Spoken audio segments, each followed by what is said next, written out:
and welcome to my video. Now, with The Force Awakens opening on the horizon around Christmas time, and Halloween coming up, in which my friend and I are dressing up as Jedi for a bar crawl to commemorate such a glorious event, I thought I'd make a quick guide as to how to enjoy or maximize your viewing experience of Star Wars Episode VII, The Force Awakens. So here they are, 7 tips on how to maximize your experience. Number 1, buy your ticket now. Now, I know this seems hard to believe, but if you want to watch this movie on opening weekend, or even the opening week in general, you really should be buying your ticket right now. I myself bought my ticket for Friday at like 9 p.m. and I have to sit in like the third front row. And you know, it seems kind of odd how tickets are being sold out 2 months ahead of time, but this is freaking Star Wars and people are pretty excited about this. So if you haven't already, get your ticket now. Number 2, know your Star Wars basics. Believe it or not, a lot of people don't know very basic facts about Star Wars. I mean, yeah, I know, right? So know who Han Solo is, know who Luke Skywalker is, know what the Empire is, and just in general what the conflict is. Because if you go into this movie without any sort of Star Wars background, or even, you know, a less than basic Star Wars background, you really won't be able to enjoy the full experience of Star Wars. And that sounds really nerdy and sounds really weird, but that's the fact of the matter. It's a sequel to the original trilogy, so definitely brush up on your Star Wars. And on that note, the way you brush up on your Star Wars, marathon the original trilogy right before you watch it. Now, I'm joking, of course, but I do suggest, marathoning the original trilogy. Now, notice how I said the original trilogy. I'm talking about the movies that came out in the 70s, because this is what the movie is a sequel for. This is the sequel for A New Hope, Empire Strikes Back, and Return of the Jedi. So definitely marathon it, and get your mind around what is happening in these movies, and then boom, translate that mindset to the sequel, and I guarantee you, your viewing pleasure will be a lot better. Now when I say marathon the movies right beforehand, you don't actually have to do that. But this guy, he's doing that. Number 4.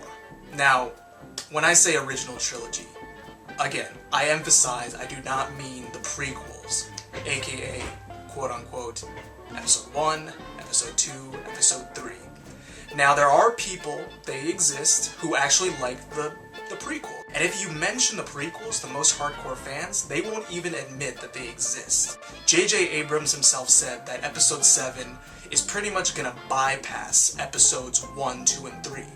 So, they're not even really relevant to The Force Awakens, so there's really no need to mention them. Number 6, dress up.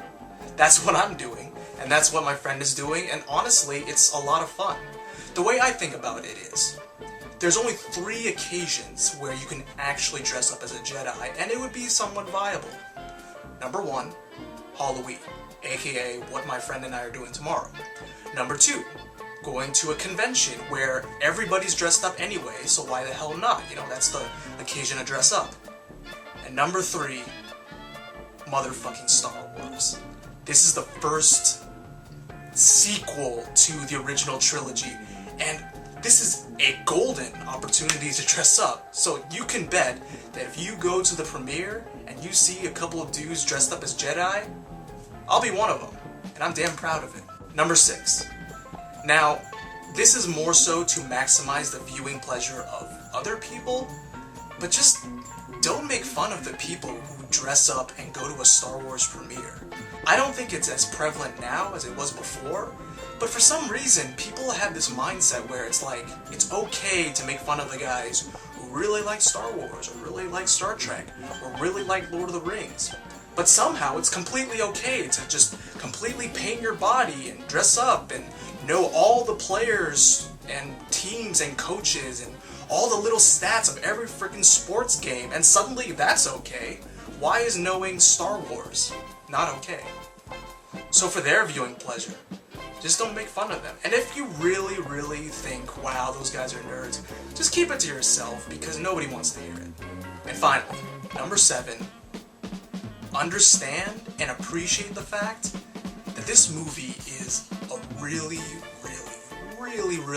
big deal.